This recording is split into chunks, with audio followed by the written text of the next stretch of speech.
everyone, my name is Richard, and on this channel I try to give you tips, tricks, advice, and how-tos on travel and outdoor content, and today we're going to talk about what to wear for fall and cool weather hikes. And the buzz phrase for this video is going to be layers. Layers, layers, layers. This is what's going to give you the best fit and the most customizable option for your hike. Since fall temperatures and weather patterns can cover a wide range of different conditions, it's best to just prepare for all of them. So what this means, of course, is to pack or dress in layers so that you can easily change and adjust to the weather as you go.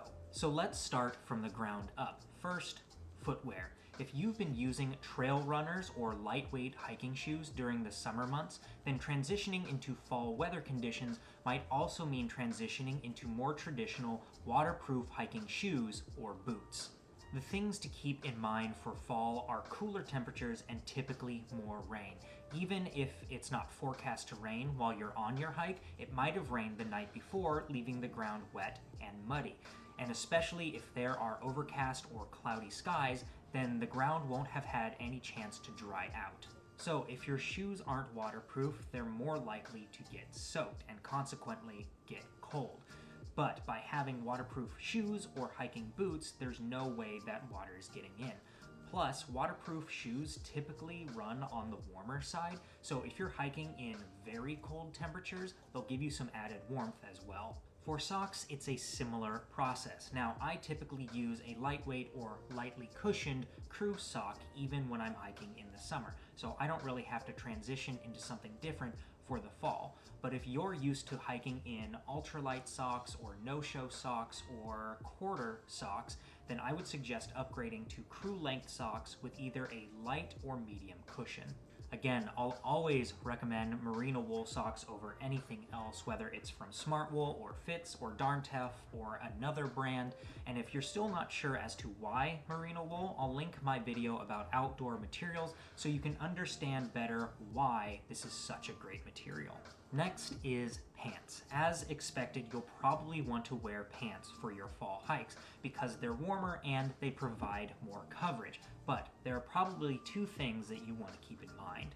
The first is many of you might wish to hike in yoga leggings, athletic tights, or lightweight athletic pants like running pants, and these are great options for their breathability and their mobility, but they are severely lacking in durability. For yoga practice or gym exercise or runs, these are great options, but unfortunately these types of materials aren't very abrasion resistant and they can tear pretty easily because when you're on a hike you might brush up against trees or rocks or branches or nettles or tons of other things.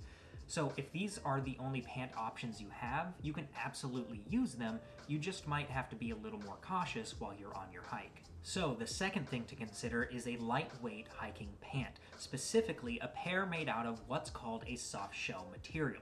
Soft shells, whether jackets or pants, are a type of nylon, polyester, and spandex blend that is incredibly abrasion resistant, water resistant, wind resistant, quick drying, and breathable. Soft shells are a fantastic outdoor material. They give you all the protection that you need while still giving you all the mobility and breathability that hiking demands. And if you're trying to figure out what style options are best for you, thankfully every major outdoor company makes at least one or two or three different types of soft shell pants. So you should be able to find something in your size and style.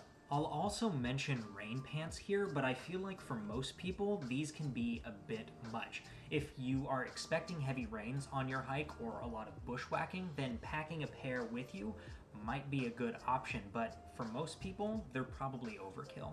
Keep in mind that if you are wearing proper hiking pants, they'll be able to shed a little bit of water, and if they do get wet, they'll dry out quickly. Lastly, with pants is try to avoid jeans. Denim jeans are made from cotton, which is a terrible fabric to use in the outdoors. Again, watch my outdoor materials video if you want to know more. But the main point is, though denim is durable, jeans just don't stretch or flex, and they definitely don't breathe.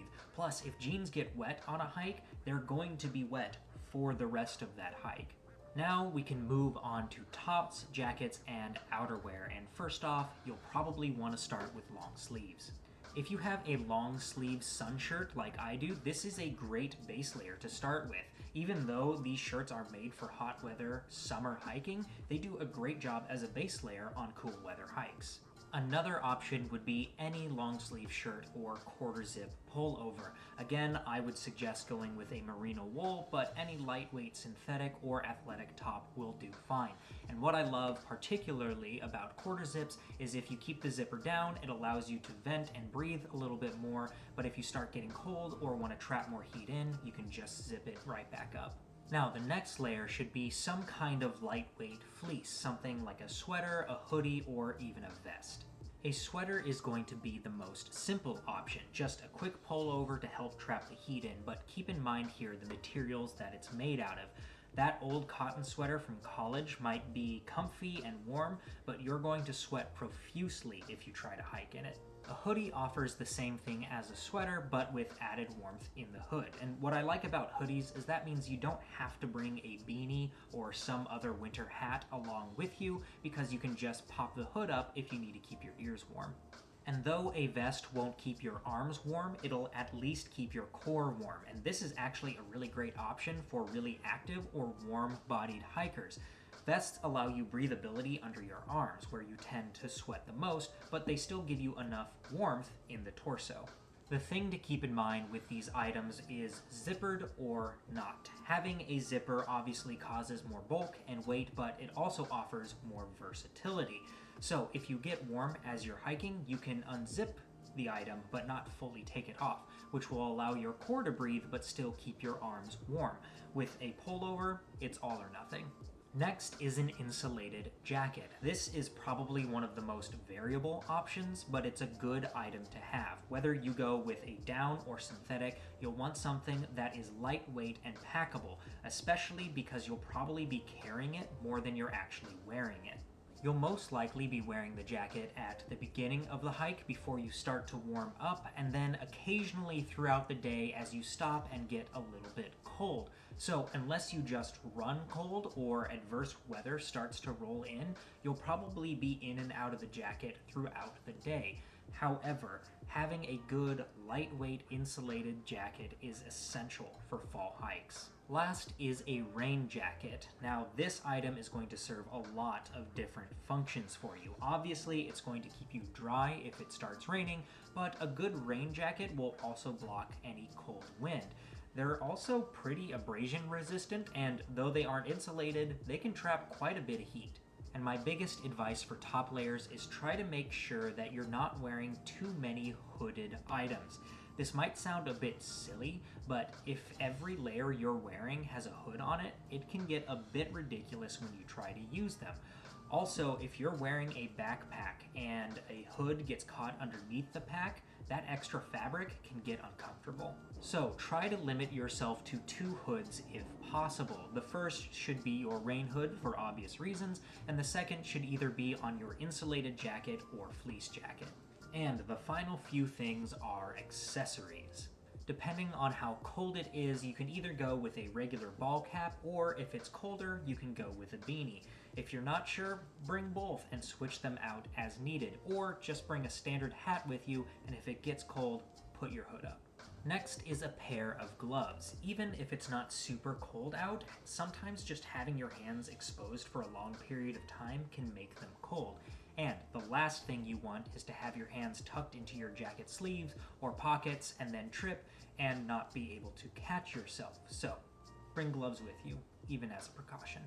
Lastly, you'll probably want to wear a buff, neck gaiter, or scarf. This will obviously keep your neck warm, but you can always put it up over your face in case some harsh winds or rain come in, or you can use it as a quick mask. But that's all I have for you. I hope these pieces of advice help you better prepare for your next fall adventure.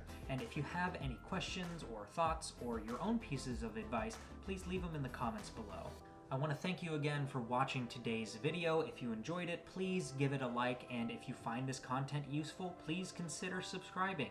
And as always, I want to wish you all the best on your next adventure.